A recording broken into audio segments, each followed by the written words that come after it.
Good morning. BA final year की भूगोल की क्लास में स्वागत है आप सभी का। तो हम इसमें भारतीय कृषि पढ़ रहे हैं। भारतीय कृषि में आज हम कपास पढ़ेंगे, कॉटन। देखो, कपास से तो वैसे आप सारे वाकिफ हो, क्योंकि इसी क्षेत्र में, अपने गंगानगर क्षेत्र में कपास बहुत होती है। ठीक है, तो देखो आज हम कपास पढ़ेंगे।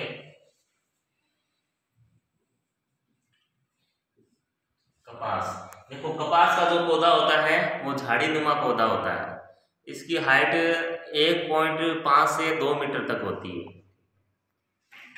कपास देखो झाड़ी नुमा पौधा होता है ये।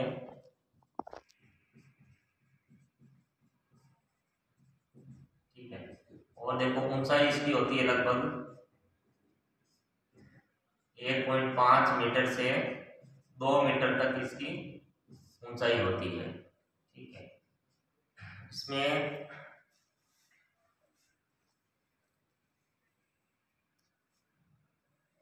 इस पौधे पे डांडिया लगती है, डांडिया लगती है। ये जो डांडिया होती है, इसको, इन डांडियों में क्या होता है, बीज होता है। इनमें क्या होता है, बीज होता है, जिसे बिनोला कहते हैं, जिसे बिनोला भी कहते हैं। ठीक है, इसमें डांडिया होती है, तो डांडियों में क्या होता है, बीज होता है, जिसे बिनोला भी कहते हैं। और इस जो बीज होता है, इसके चारों तरफ रेसे लिपटे रहते हैं। इस बीज के चारों ओर रेसे लिपटे होते हैं।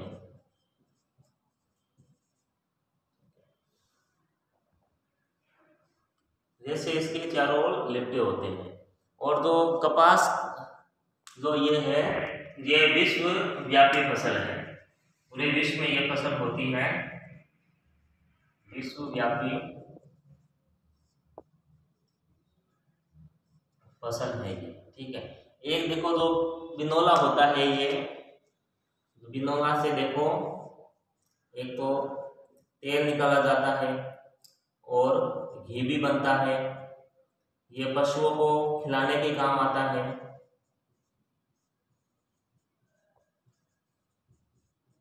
पशुओं को खिलाने के काम आता है। ठीक है, और इसकी जो, जिसको क्या कहते हैं, खली कहते हैं, जैसे खल या खली। ठीक है, इसे खली कहते हैं, जो पशुओं को खिलाते हैं। उसके बाद इसमें जो सूखा सा कुछ बच जाता है, इसके बाद का भी जो जो पौधे होते हैं, वो ईंधन के काम भी आते हैं, ईंधन के काम भी आता है और खाद के काम भी आता है। ये जो बिनोला होता है, देखो इसे तेल भी निकलता है, घी भी निकलता है, और खली के रूप में पशुओं के खाने के काम भी आता है। और जो भी अवशेष कुछ बच जाता है इसमें से, और वो ईंधन और खाद के रूप में भी काम में लिया जाता है कपास का। देखो फिर इसमें देखो कपास की प्रजातियां देखते हैं। ठीक है, कपास की जातियां, यहाँ प्रजातियां होती है, यहाँ किस्में कह सकते हो। ठीक है, देखो इसमें कपास तो वैसे कई तरह की होती है, कई तरह की इसकी किस्में हैं कपास की, कई तरह की इसकी जातियां हैं। लेकिन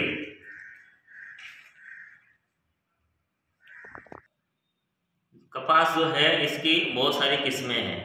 लेकिन व्यापारिक दृष्टि से जो कपास का जो वर्गीकरण है, जो इसका रेशा होता है, उसकी लंबाई के आधार पर किया जाता है। देखो, व्यापारिक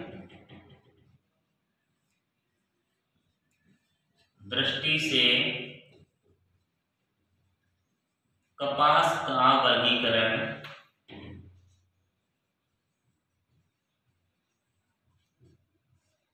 इसकी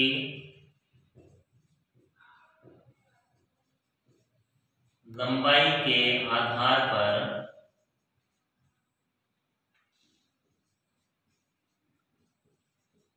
किया जाता है। ठीक है, तो इस आधार पर देखो कपास को 3 भागों में बांटा गया है। ठीक है, लंबे रेशे वाली कपास, लंबे रेशे वाली कपास, सेकेंड है मध्यम रेशे वाली कपास, मध्यम रेशे वाली कपास, थर्ड है इसमें छोटे रेशे वाली कपास, छोटे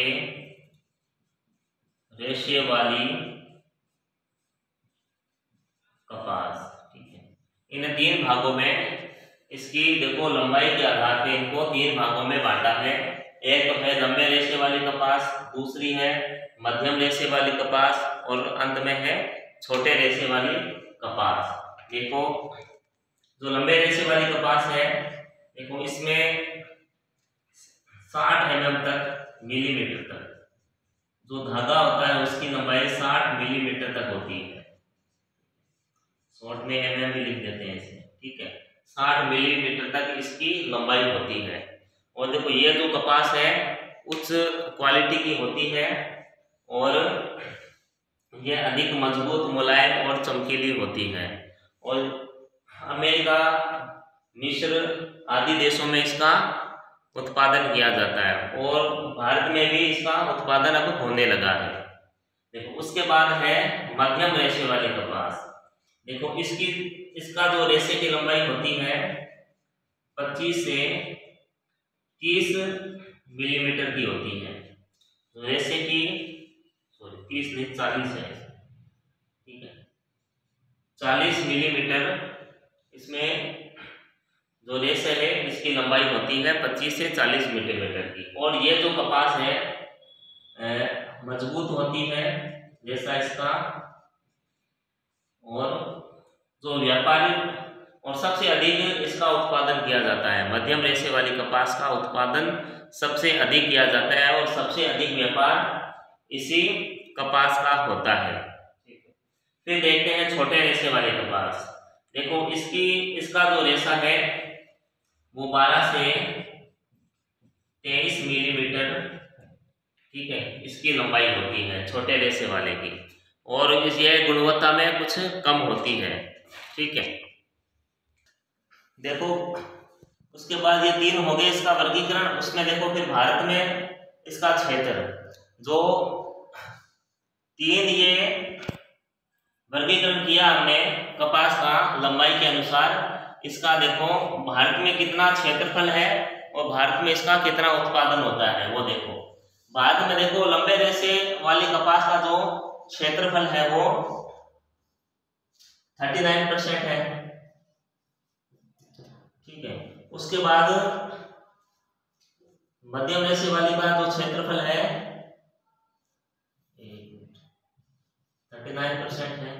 इसका जो क्षेत्रफल है वो 44% है और छोटे रेशे वाली का 17% है क्षेत्रफल। ठीक है, इसके बाद ये क्षेत्रफल हो गया। देखो सबसे अधिक क्षेत्रफल किसका है? मध्यम रेशे वाली कपास का है, 44% है। उसके बाद आता है मध्यम रेशे वाली कपास का।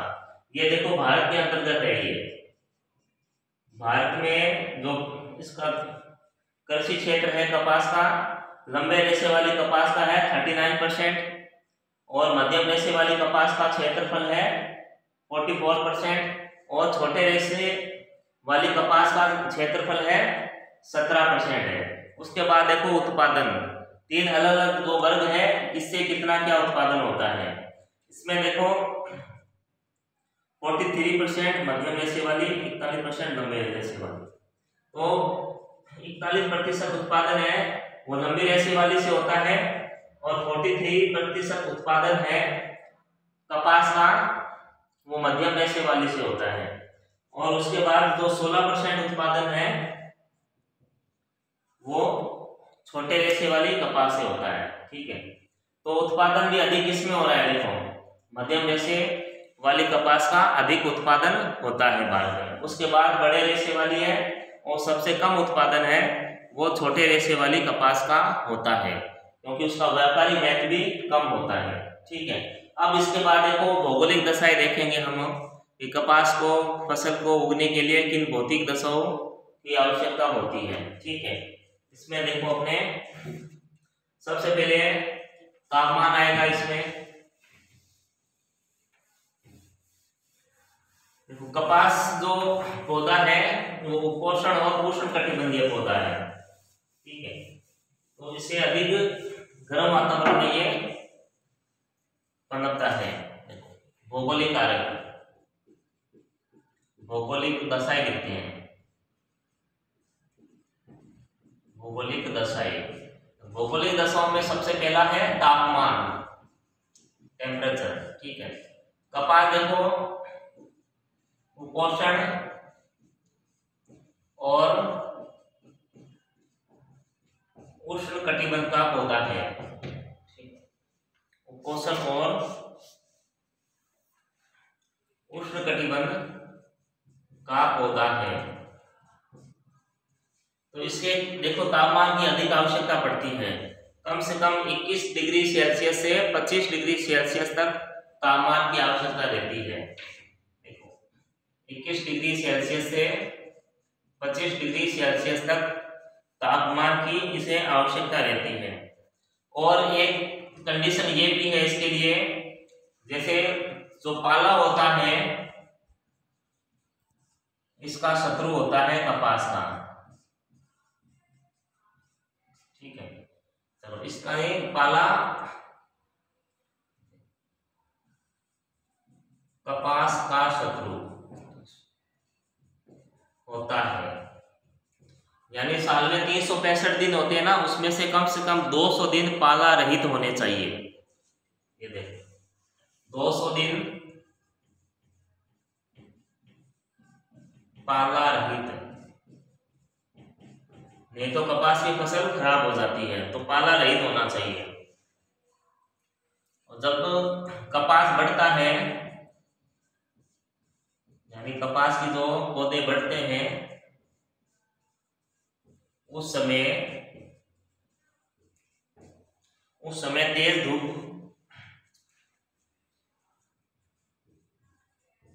धूप होनी चाहिए। ठीक है, ये देखो तापमान में आएगा। कुपोषण और उष्ण कटिबंध का पौधा है, ये 200 दिन पाला रहित होने चाहिए।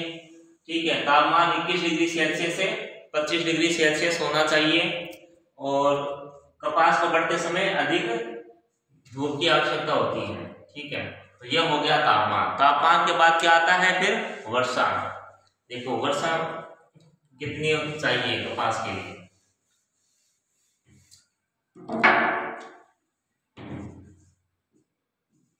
वर्षा कपास की देखो फसल के लिए 50 से 100 सेंटीमीटर की वर्षा पर्याप्त होती है। ठीक है, 50 से 100 सेंटीमीटर की वर्षा पर्याप्त होती है। और जहां पर कम वर्षा होती है वहां देखो सिंचाई के द्वारा कपास उगाया जाता है। यहाँ कपास की कृषि की जाती है। ठीक है,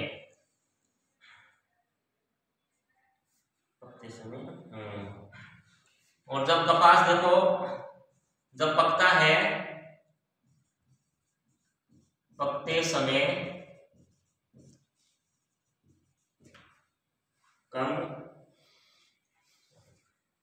समय देखो शुष्क वातावरण होना चाहिए, शुष्क वातावरण, फिर बरसात नहीं होनी चाहिए।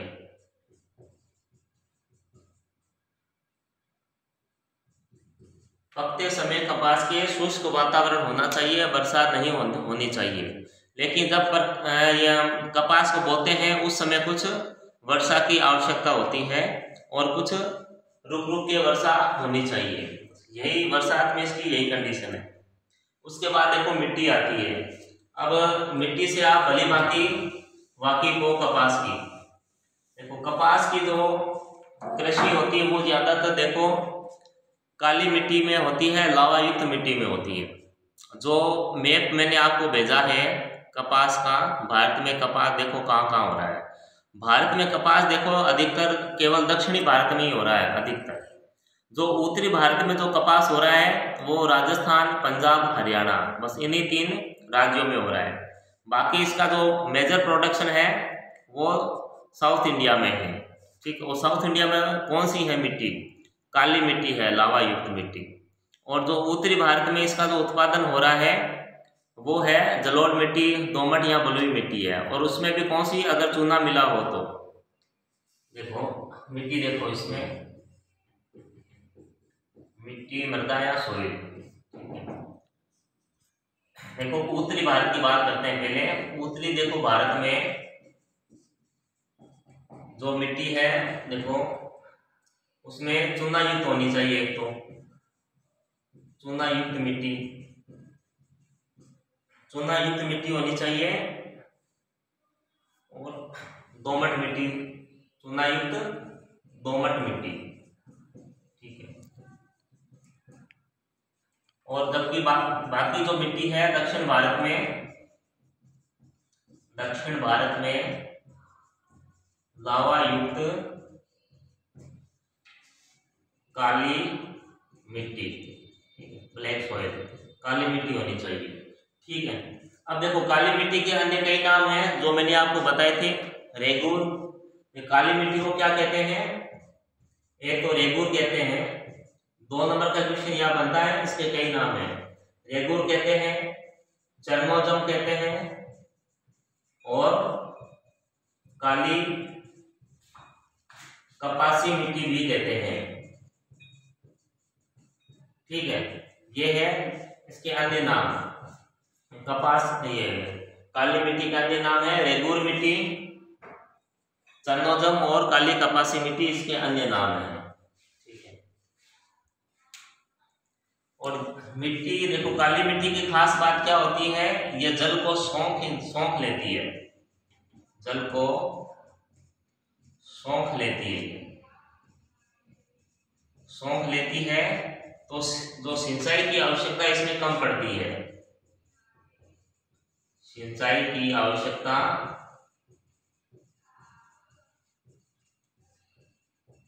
कम पड़ती है।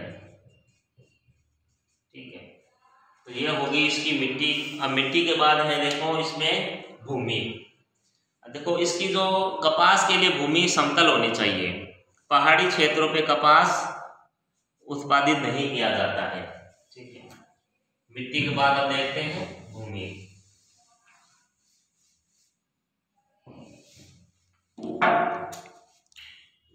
चौथा पॉइंट भूमि। भूमि देखो एक तो समतल होनी चाहिए,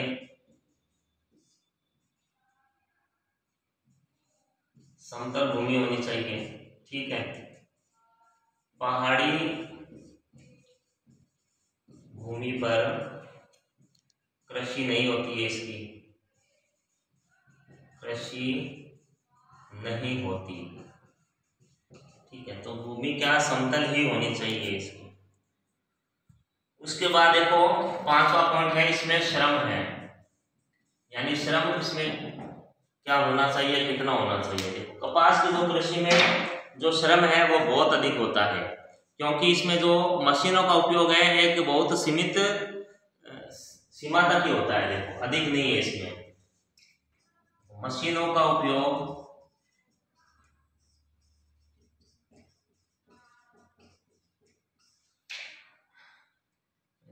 एक सीमा तक होता है इसमें, एक सीमा तक। ठीक है, बाकी सारा काम है इसमें वो देखो मानव श्रम की आवश्यकता पड़ती है। एंड इसको बोने के लिए इसकी जो बुआई है, इसकी बुआई है, इसकी सिंचाई है, सिंचाई होगी। उसके बाद जो डोडी होती है इसकी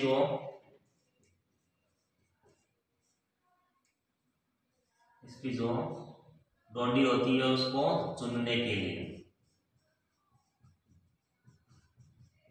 चुनने के लिए भी बहुत अधिक श्रम की आवश्यकता इसमें रहती है। तो मानव श्रम इसमें अधिक है कपास की फसल में। मशीनों का सीमित उपयोग है, बहुत ही कम उपयोग है, लगभग ये समझ लो नहीं के बराबर ही होता है। उसके बाद देखो इसका उत्पादन देखते हैं अपने भारत में कितना क्या उत्पादन इसका होता है। उत्पादन देखो भारत में इसका जो उत्पादन है वो विश्व का 8% होता है। विश्व का 8% उत्पादन होता है भारत में, ठीक है। और भारत की कृषि योग्य भूमि के 25% भाग पर कपास की खेती होती है। खेती होती है यानी 25% भाग पर कपास बोया जाता है, मगर उत्पादन केवल 8% ही होता है विश्व का, जो कि बहुत कम है, ठीक है। अब देखो भारत से अधिक उत्पादन किन राज्यों का हो रहा है? एक अमेरिका, फिर चीन, फिर भारत। तो कपास उत्पादन में भारत का जो स्थान है वो तीसरा स्थान है। पहला स्थान अमेरिका का है, दूसरा स्थान चीन का, फिर हमारे भारत का स्थान आता है, ठीक है। इस भारत में प्रति हेक्टेयर उत्पादन है वो भी कम है। देखो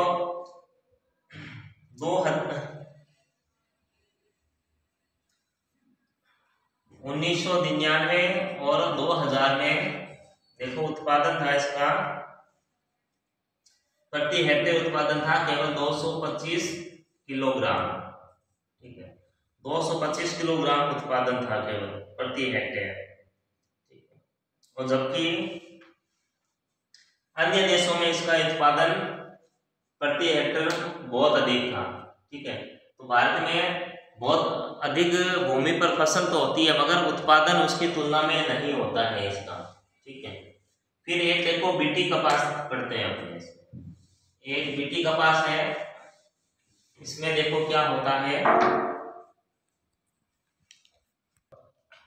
देखो बीटी कपास है ये देखो जेनेटिकली मॉडिफाइड किस्म है, जेनेटिकल मॉडिफाइड किस्म है, ठीक है। यानी जो बीज होते हैं कपास के उसके साथ मतलब जेनेटिकल मॉडिफाइड है ये किस्म, ठीक है। बीजों को बहुत ज्यादा उन्नत किया गया है इसमें, ठीक है। अब ये दो किस्म क्या करती है, एक रोग होता है इसका कपास का, तो वो रोग इसमें नहीं होता है, उसका नाम है, रोग का नाम है बालवर्म रोग नहीं होता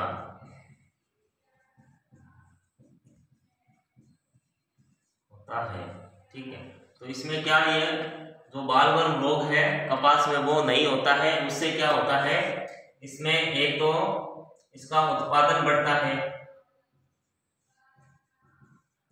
कपास का उत्पादन बढ़ता है, सिंचाई की आवश्यकता कम होती है बीटी कपास में, सिंचाई की कम आवश्यकता,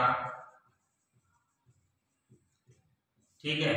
उसके बाद जो उर्वरक है, रसायन है,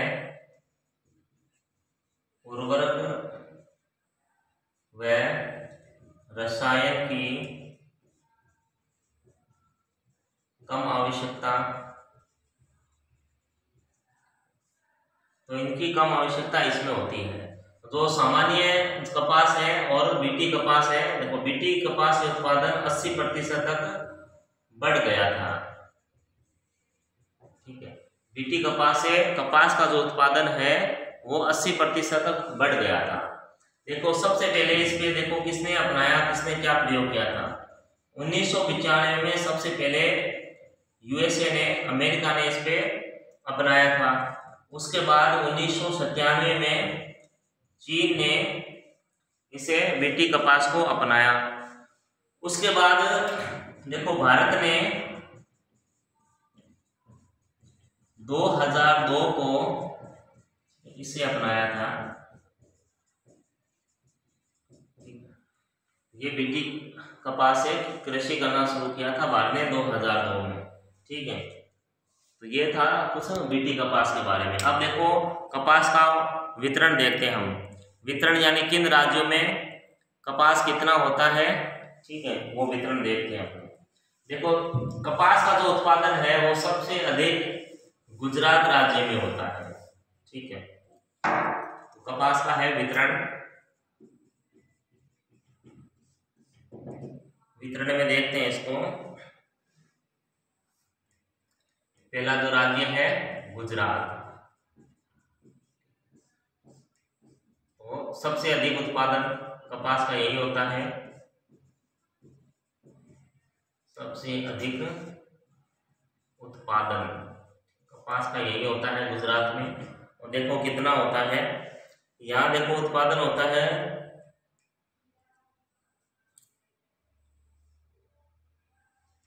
31.26%, 31.26%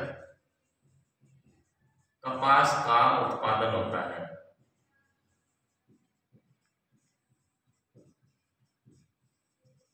ठीक है, भारत में सबसे अधिक उत्पादन गुजरात में, और ये भारत का 31.26% उत्पादन करता है।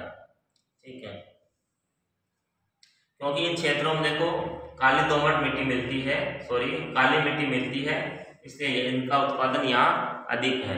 देखो गुजरात के बाद सबसे अधिक उत्पादन है महाराष्ट्र में,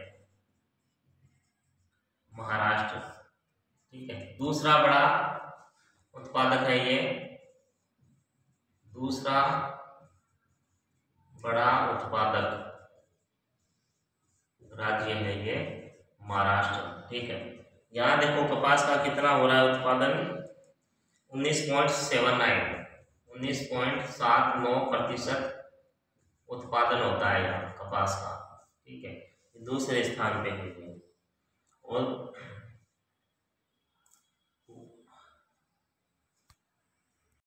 देखो महाराष्ट्र में देखो पहले घटिया किस्म की कपास का उत्पादन होता था,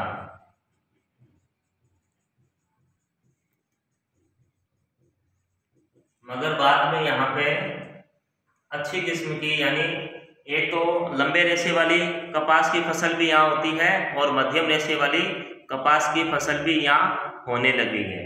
ठीक है, और यहाँ भी क्या है, काली मिट्टी है, काली मृदा है, जिसका लाभ यहाँ इसे मिलता है।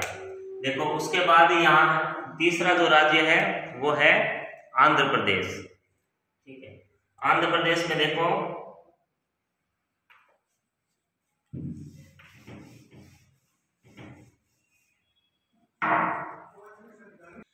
आंध्र प्रदेश में देखो तीसरा बड़ा उत्पादक राज्य है कपास का, यहाँ 18.72% कपास का उत्पादन होता है। ठीक है, ये तीसरा बड़ा राज्य है भारत का। उसके बाद देखो स्थान है हरियाणा का। ठीक है, अब हरियाणा का स्थान है यहाँ, तो हरियाणा का है उत्तर भारत में है। ठीक है, हरियाणा उत्तर भारत में है, तो यहाँ जो मिट्टी है वो देखो दोमट मिट्टी है, दोमट मिट्टी प्लस यहाँ क्या है, सिंचाई का साधन है, सिंचाई के साधन लिख लेते हैं, सिंचाई के साधन उपलब्ध है।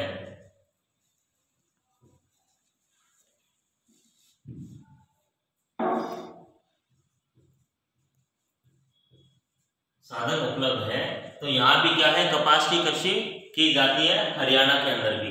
अब देखो यहाँ कितना होता है कपास, यहाँ होता है 2014 और 15 के अनुसार, आंकड़ों के अनुसार है, के अनुसार यहाँ कपास होता है 6.48%, 6.48% कपास का उत्पादन होता है, उत्पादन कपास का।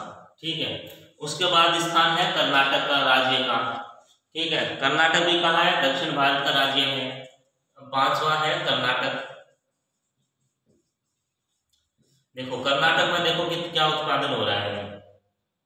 देखो कर्नाटक में उत्पादन हो रहा है 6.2%। कपास का उत्पादन कर्नाटक राज्य में हो रहा है। ठीक है। उसके बाद देखो अगला जो स्थान है वो मध्य प्रदेश का है। अगला जो स्थान है छठा है मध्य प्रदेश। देखो मध्य प्रदेश में यहाँ उत्पादन होता है 4.9%। 4.9% यहाँ कपास का उत्पादन होता है। उसके बाद है पंजाब। पंजाब में उत्पादन होता है 4.51%। पंजाब यहाँ है 4.51%। फिर स्थान आता है राजस्थान का। देखो राजस्थान। राजस्थान में आपको पता ही है, हम उसी क्षेत्र में रहते हैं जहाँ कपास की फसल बहुत होती है, गंगानगर जिले में है। देखो राजस्थान में उत्पादन कितना है इसका? 4.5%। राजस्थान में कपास होती है 4.5% कपास का उत्पादन। ठीक है। और ज्यादातर देखो राजस्थान में उत्पादन है इसका भीलवाड़ा, चित्तौड़गढ़, झालावाड़, अलवर और अजमेर में। ठीक है। देखो गंगानगर हनुमानगढ़ तो है ही। गंगानगर हनुमानगढ़। ठीक है। यहाँ तो होती है। उसके अलावा देखो ये हाड़ौती क्षेत्र में इसकी फसल अधिक होती है, क्योंकि हाड़ौती जो क्षेत्र है वो मालवा के पठार का क्षेत्र है। वहाँ भी क्या है? काली मृदा या मिट्टी पाई जाती है। ठीक है। तो कोटा, झालावाड़, ठीक है, चित्तौड़गढ़, ठीक है, यहाँ भी फसल होती है। उसके अलावा अलवर, ठीक है, अलवर है, भीलवाड़ा, ठीक है, अजमेर। भीलवाड़ा और अजमेर में भी इसकी फसल होती है। ठीक है, कपास की। तो इस तरीके से ये जो कपास है हमारा कंप्लीट हो गया है। नेक्स्ट वीडियो में हम लेंगे गन्ने की फसल, शुगर केन की फसल लेंगे। ठीक है। तब तक घर पे रहे, स्वस्थ रहे और पढ़ते रहे। धन्यवाद।